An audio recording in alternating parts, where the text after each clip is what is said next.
Bonjour, je m'appelle Olivier Revol, je suis psychiatre d'enfants et je dirige un service de neuropsychiatrie de l'enfant à l'hôpital neurologique au CHU de Lyon. Docteur Revol, peut-on parler d'une addiction au soleil? Alors l'addiction au soleil n'est pas encore référencée dans les classifications internationales. Néanmoins, il y a un certain nombre de symptômes, de petits signes caractéristiques qui permettent de parler déjà de tanorexie, cette obsession impulsive de se mettre au soleil, soit des radiations naturelles, soit des radiations artificielles sur les lits solaires. Comment peut-on l'expliquer? Alors, on a plusieurs explications possibles pour donner du sens au besoin de prendre le soleil où qu'il soit. On est en train d'imaginer qu'il y a peut-être des vrais facteurs addictifs, comme pour les autres addictions, et plusieurs études intéressantes ont montré que de se mettre au soleil ou de s'exposer à un rayonnement déclenchait de la dopamine, comme lorsqu'on joue, ou lorsqu'on fume, ou lorsqu'on boit, et qu'il y a une vraie dépendance chez certaines personnes qui les oblige à reproduire ce comportement-là, même s'ils savent que c'est un comportement à risque. Existe-t-il des facteurs sociologiques? Alors, vraisemblablement, c'est quelque chose de récent, cette exposition, cette surexposition aux ultraviolets, en particulier artificielle.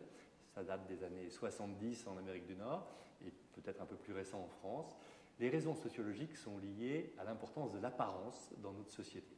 Et que cette apparence, elle est bien sûr magnifiée actuellement par les réseaux sociaux, par le besoin qu'ont les adolescents et les jeunes adultes de se mettre en scène et l'importance qu'ils accordent à leur look dans leurs relations sociales.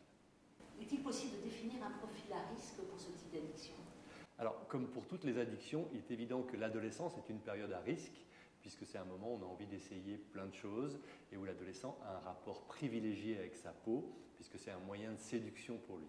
Maintenant, Dieu merci, tous les adolescents qui sont exposés à un produit potentiellement addictogène, ils vont tous fumer du hashish ou jouer aux jeux vidéo, ils ne vont pas devenir addictifs.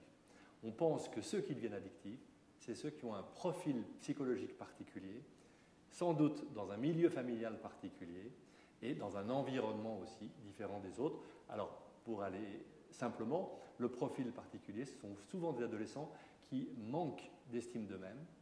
Et d'ailleurs, on retrouve chez ces adolescents à risque de tanorexie d'autres comportements de type bodybuilding pour les garçons, en excès, ou contrôle alimentaire et contrôle du poids pour les filles. Ensuite, le profil à risque d'enfants qui sont souvent isolés socialement, qui ont été victimisés éventuellement à l'école. Donc on sait que c'est cette population-là qui est le plus à risque, à un moment donné, de devenir dépendante aux UV. Comment expliquer que les mesures de prévention soient plus difficiles à faire admettre que pour d'autres pathologies? Alors on peut vraiment s'interroger sur le fait que, bien qu'on sache les dangers des radiations, et en particulier dans l'enfance et dans l'adolescence, eh bien on n'arrive pas à avoir le même impact au niveau préventif qu'on l'a sur d'autres problèmes. Par exemple, la ceinture de sécurité n'est plus négociable, par exemple, alors que là, il y a encore des parents qui même entretiennent leurs enfants et leurs adolescents dans ces comportements-là. Alors, comment l'expliquer? Je pense qu'il y a plusieurs raisons. D'une part, on a fait la preuve que ce sont des parents qui eux-mêmes sont dans cette problématique, qui eux-mêmes utilisent des cabines à UV ou cherchent à bronzer par tous les moyens, ou cherchent à profiter du moindre rayon de soleil dès qu'il y en a un. Donc c'est une valeur d'exemple. Les parents sont un exemple. On n'éduque pas avec ce qu'on dit, on éduque avec ce qu'on est et on éduque avec ce qu'on fait. Donc bien entendu, c'est la première explication. La seconde explication, c'est qu'on est dans une société où les adolescents, quoi qu'on leur dise, ils font l'inverse. C'est-à-dire qu'ils résistent là où les adultes insistent. Et ça, plus que jamais. Troisièmement, c'est une société où, pour la première fois au monde, et ça c'est depuis 30 ans, les enfants apprennent des choses à leurs parents, depuis Internet.